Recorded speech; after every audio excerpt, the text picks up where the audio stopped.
June 5, 1944. HMS Belfast. Belfast Lock, Northern Ireland.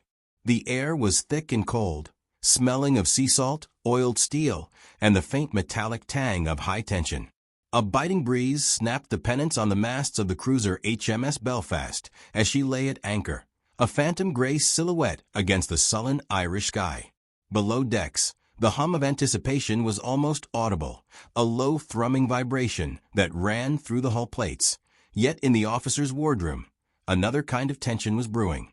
Winston Churchill, the 69-year-old Prime Minister of Great Britain, was not supposed to be here. Not at this moment, not on this ship, and certainly not with the intention he so adamantly held. He stood by the small porthole, a cigar smoldering between his fingers, its smoke curling lazily into the restricted cabin air.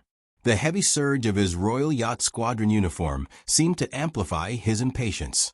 This was Operation Overlord, the greatest amphibious invasion in history, and Churchill was, by design, confined to the planning rooms and war cabinets of London, a spectator to the immense drama he had largely engineered.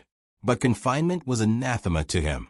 For years, the Prime Minister had nurtured an almost boyish, yet deeply serious, desire to witness the decisive moment of the war from the closest possible vantage point. He was a veteran of war, a man who had heard the whistle of bullets in 5 different conflicts, from the Malacan frontier to the trenches of the Western Front. The thought of a channel, just miles away, filling up with the might of the Allied invasion fleet, over 7,000 ships, tens of thousands of men, without him seeing the launch, without him feeling the guns, was intolerable. His choice of vessel, HMS Belfast, was no accident. A veteran of the Arctic convoys and the sinking of the Scharnhorst, she was a powerful, battle-tested light cruiser, a symbol of the Royal Navy's enduring resilience. He had personally arranged the logistics, maneuvering around cautious military and naval staff who warned repeatedly about the extreme, unacceptable risk to the Prime Minister. His presence would not only endanger his life, but, far more critically, disrupt the entire chain of command at the moment of gravest jeopardy. Imagine the chaos, the collapse of morale, should the Prime Minister, the symbol of Britain's resolve, be killed or captured in the opening hours of the liberation. But to Churchill, the risk was secondary to the experience. He argued he would see little from London, only telegrams and reports. He wanted to see the reality of war, the human cost and the monumental effort. He intended to sail with the invasion fleet across the choppy, mine-laden waters of the English Channel and position himself off the coast of Normandy, perhaps even joining the bombardment. A few days earlier, the naval staff had relented slightly under his relentless pressure, agreeing only that he might cross the Channel after the initial landings were secured. But Churchill had countered, his eyes bright with characteristic stubbornness. The best way to ensure I cross after the initial assault is to tell me I cannot cross before it. He had made clear his intention was to be aboard Belfast for the crossing on the night of June 5th, ready for dawn on the 6th. The cruiser's commanding officer had orders, albeit tacit ones, to receive the Prime Minister. The stage was set for a dramatic, deeply irregular, and potentially catastrophic journey.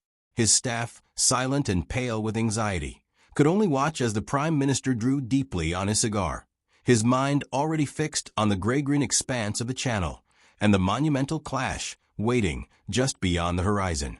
The only person with enough authority to check the Prime Minister's willful desire was already mobilizing their intervention.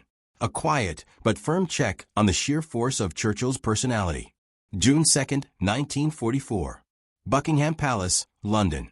While Churchill charted his course into the tempest of war, a far quieter, but ultimately decisive, action was being taken across London.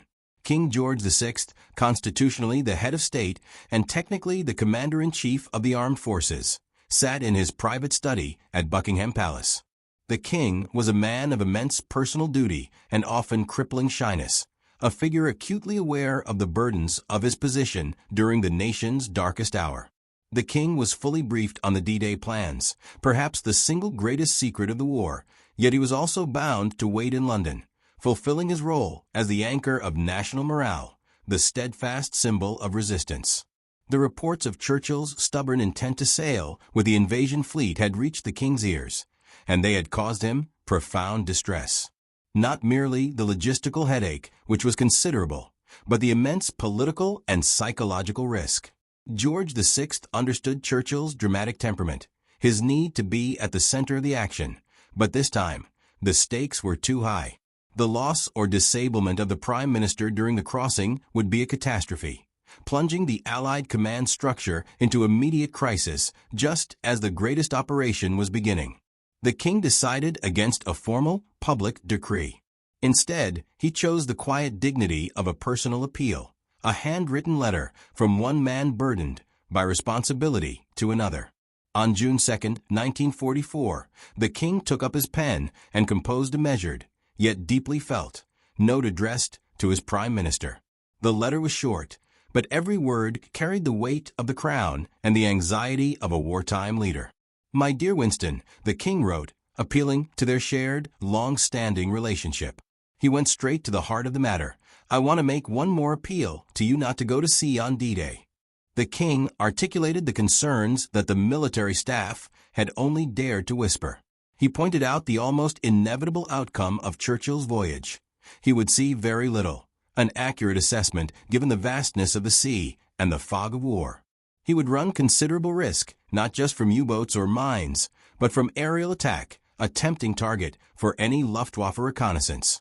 Most critically, he would be inaccessible at the precise moment when critical decisions will be needed. The command staff relied on the Prime Minister being immediately available in London to coordinate the vast military, diplomatic, and logistical machine required to support the initial landings. The final argument, however, was the most personal and, for Churchill, the most stinging: the matter of reciprocal duty. The king concluded with a devastating piece of rhetoric. "If the king cannot do this, it does not seem to me right that his Prime Minister should take his place." This single sentence placed Churchill's desire in stark contrast to the king's own enforced, patient duty. If the constitutional monarch, who held the highest nominal command, must remain at home to serve his nation, how could the Prime Minister, whose political decisions underpinned the entire operation, justify his personal quest for excitement? The king's anxiety that Churchill's rash action would add immeasurably to my anxieties was a final, heartfelt plea from friend to friend, leader to colleague. It was a checkmate of duty over desire. June 4, 1944. Admiralty War Rooms, London. The king's handwritten letter arrived like a diplomatic torpedo, sinking Churchill's plans for a dramatic Channel crossing. The Prime Minister was deep in the labyrinthine war rooms, the mood electric with anticipation and frustration following the initial 24-hour delay of D-Day due to foul weather. He sat slumped slightly at the massive oak table, surrounded by maps showing the entire operational area, the air heavy with cigar smoke and unreleased tension. When the letter was placed before him, Churchill initially bristled. His initial reaction was one of pique and wounded pride. He believed he was taking a measured risk, asserting his personal connection to the troops and the war effort.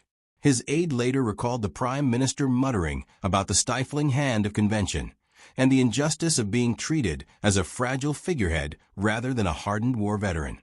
He felt the immense power of the moment slipping away, reduced from a central participant to a distant manager. However, the king's argument, especially the moral comparison between the Prime Minister's role and the sovereign's enforced patience, was impossible to refute. The letter was not an order, but an appeal to their shared sense of constitutional propriety and national responsibility. For Churchill, a deep traditionalist despite his flamboyance, the appeal from the king, emphasizing duty above personal desire, hit home with undeniable force. He understood the optics. If he was captured or killed, the psychological blow would be severe, 1,000 times worse than any setback on the beaches themselves. Furthermore, the king had articulated clearly the issue of accessibility. As D-Day unfolded, the Prime Minister needed to be seconds away from the transatlantic telephone, moments from the Chief of Staff, ready to coordinate diplomatic fallout and military pivots. Aboard HMS Belfast, struggling through the Channel waves and under radio silence, he would be isolated and functionally useless for crisis management. Reluctantly, Churchill conceded. He dictated a short reply to George VI, confirming he would yield to the king's unanswerable appeal. The disappointment, however, was palpable. The arrangements with the Belfast were quietly rescinded, and the Prime Minister prepared himself for the agonizing wait in London. June 6, 1944. Dawn. Cabinet Room, War Rooms. The day dawned gray and miserable over London, but the reports filtering in were magnificent and terrifying in equal measure. Churchill spent the early hours in the Cabinet Room, staring at the maps, listening to the cryptic coded signals, and occasionally dictating a sharp query or encouragement. He wasn't on the bridge of a warship, but he was at the nerve center, watching the immense operation unfold. The initial reports confirmed the success of the airborne landings and the first waves hitting the beaches. Yet, the human cost was beginning to manifest in the reports. The fierce resistance at Omaha, the slog toward Cannes. The Prime Minister's restless energy was unbearable. Though duty had tethered him to London, his physical presence felt necessary to him. He could not, and would not, simply watch the greatest day of the war from a bunker. His staff knew this was merely a temporary delay. As soon as the military situation offered the slightest window of stability, the Prime Minister would attempt to cross the Channel again. The King had stopped him from sailing on the first day, but he had not extinguished the desire to witness the victory. The clock was ticking until the Prime Minister found his next opportunity to set foot on the liberated soil of France, no matter the continuing danger. June 7th to June 11th, 1944. Chequers and London. The days immediately following D-Day were a torrent of strategic meetings, constant telegrams, and desperate attempts to gauge the success and sustainability of the beachheads. The initial shock had been absorbed, but the brutal, grinding reality of establishing the lodgment was setting in. Every hour, the Prime Minister devoured fresh reports detailing the relentless German counterattacks, the struggle to unload supplies across the improvised Mulberry harbors, and the agonizing casualty lists. He was, professionally, exactly where he needed to be, coordinating the logistical and political juggernaut from London. Personally, however, he was miserable. He felt the historical gravity of the moment demanded his presence. It was a failure of morale in his eyes to remain distant while British, Canadian, and American troops bled for the beaches he had helped liberate. His restlessness became a near-constant pressure on his military advisors. He kept pushing for a window, a safe opportunity to cross. Field Marshal Sir Alan Brooke, Chief of the Imperial General Staff, and General Dwight D. Eisenhower, Supreme Commander Allied Expeditionary Force, were both adamantly against any rapid prime ministerial visit. The area was still under heavy German artillery fire, and the infrastructure was too tenuous to support a VIP visit of Churchill's importance. Every plane and every motor launch was desperately needed for troops and material, not ceremonial visits. But Churchill had found a loophole in the King's injunction. The prohibition was against crossing on D-Day. 6 days later, the immediate existential crisis had passed, and the lodgment was technically secure, even if the fighting was ferocious. He began making covert arrangements, not sharing the full details with all staff until the last moment, knowing that formal objections would be raised. His destination, the British sector of the Normandy beachhead, specifically near the town of Courseulles-sur-Mer. He chose the destroyer HMS Kelvin for the voyage. Destroyers were fast, maneuverable, and armed, capable of escort and direct combat, a far more fitting choice for a belligerent prime minister than a diplomatic yacht. By the night of June 11th, the arrangements were finalized. The Prime Minister, accompanied by Field Marshal Jan Smuts, the Prime Minister of South Africa, his physician Lord Moran, and a minimal security detail, slipped away from London. The mood on the dockside was taut. There was a clear and present danger. German torpedo boats were still active in the Channel, and the Luftwaffe, though weakened, still managed nuisance raids. As HMS Kelvin cut through the dark water, Churchill finally felt the tension ease. He was moving towards the action, towards the sound of the guns. He stood on the bridge of the Kelvin, gazing into the darkness where the coast of France lay. This wasn't merely a political inspection. It was the realization of a personal pilgrimage. He was determined not just to land on the liberated ground, but to fully participate in the war effort while he was there. His visit was not going to be a quick, sterile tour, but a genuine, albeit brief, return to the front. The following morning would see the Prime Minister get his wish for a ringside seat to the bombardment he had been denied days earlier. June 12, 1944. Dawn. Off the coast of Courseulles-sur-Mer, Normandy. The early morning light on June 12th revealed a spectacular, chaotic panorama. The sea off the Juno and Gold Beach sectors was a forest of masts and funnels, a dense, continuous traffic jam of Liberty ships, landing craft, and warships. The low, heavy rumble of continuous artillery fire rolled in from the shore, punctuated by the sharp crack of heavier naval guns. The air smelled strongly of burnt cordite, salt spray, and the churned mud of the beachhead. HMS Kelvin slowed as she approached the beach. Churchill, wearing a naval cap and a heavy greatcoat, was firmly planted on the destroyer's bridge, utterly ignoring the pleas of his physician, Lord Moran, to take shelter below. The Prime Minister, who was nominally crossing for an inspection, issued an immediate order. The Kelvin, a frontline fleet destroyer, was to take part in the ongoing operations. She was not merely a transport. She was a participant. The ship's captain, likely unsurprised by the Prime Minister's zeal, maneuvered the Kelvin into a fire support position. Her 4.7-inch, 120 mm guns were soon trained inland, targeting a reported German concentration near the Odin River sector. The destroyer shuddered violently as the main armament opened fire, the deafening concussions echoing across the bridge. For Churchill, this was the moment he had craved, the visceral reality of the war he led. Standing exposed on the bridge, he watched as the shells streaked towards the enemy positions, feeling the energy of the fight through the deck plates beneath his boots. After the short, sharp bombardment run, the Kelvin anchored briefly. Churchill, still beaming from excitement, transferred to a small landing craft, LCT, to make the final journey to the shore. As the craft beached at Juno, near the sector where the Canadians had fought so hard 6 days prior, the Prime Minister stepped onto the soil of liberated France. He was the first Allied head of government to do so. The scene was overwhelming. Mountains of supplies, constant movement of trucks, the rhythmic digging of trenches, and the exhausted faces of the troops.